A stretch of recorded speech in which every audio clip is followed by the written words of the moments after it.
Assalamualaikum warahmatullahi wabarakatuh. Perkenalkan, nama saya Muhammad Fauzian Apriansyah dengan NIM 23320111038 dari Fakultas Hukum Prodi Ilmu Hukum. Di sini saya akan membuat tugas video untuk memenuhi tugas UTS Hukum Internasional. Di sini saya akan membahas tentang kuliah dosen tamu dari Malaysia. Sistem Hukum Malaysia oleh dosen tamu Suhaili Ishak. Introduction. Jumlah penduduk Malaysia pada tahun 2024 diperkirakan sekitar 34,1 juta jiwa. Negara ini merupakan negara multiras yang integrasi sosialnya telah menjadi model bagi seluruh dunia. Hampir 80% dari total penduduknya tinggal di semenanjung Malaysia. Populasi. Ada 3 ras utama di negara ini. Suku Melayu yang beragama Islam merupakan mayoritas di negara ini. 2 kelompok ras utama lainnya adalah suku Tionghoa yang sebagian besar beragama Buddha dan suku India yang sebagian besar beragama Hindu. Masyarakatnya multiras dengan perkiraan 53% Melayu, 25% Cina, 11% penduduk asli, dan 10% India di Sarawak.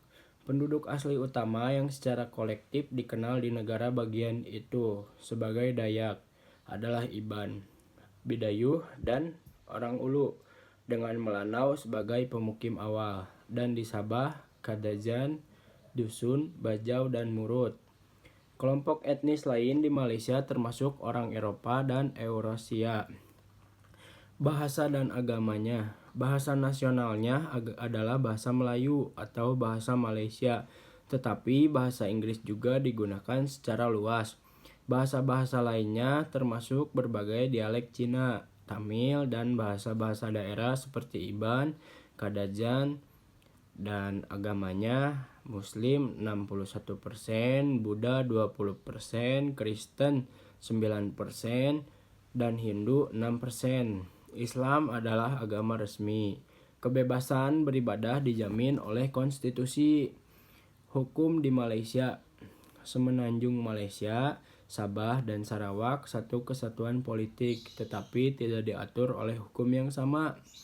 Berasal dari yang pertama Inggris, hukum umum, yang kedua India, hukum pidana dan hukum kontrak, yang ketiga Australia, hukum pertahanan. Hukum di Malaysia. Konstitusi Federal Malaysia adalah hukum tertinggi di negara ini. Undang-undang federal ini atau konstitusi federal menyatakan yang pertama perundang-undangan, kedua pengadilan, ketiga aspek administrasi hukum, keempat kekuasaan pemerintah, kelima pemerintahan monarki, dan yang terakhir keenam hak warga negara yang dipertuan oleh Agung. Bertindak sebagai kepala negara terbagi menjadi 3 kewenangan utama, yaitu legislatif, eksekutif, dan yudikatif. Elemen utama konstitusi Malaysia. Yang pertama, konstitusi adalah hukum tertinggi Malaysia. Yang kedua, Malaysia adalah monarki konstitusional.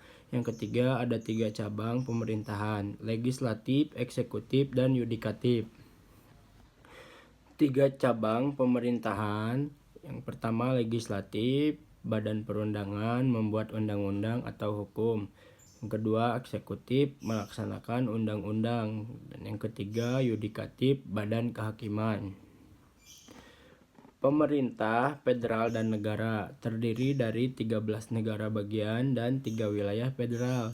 Pemerintahan Malaysia terbagi menjadi 2, yaitu pemerintahan federal dan pemerintahan negara bagian.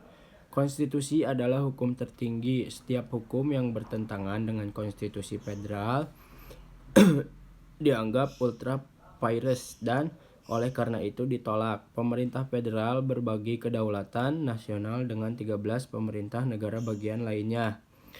Sekian dari saya, mohon maaf bila ada kesalahan.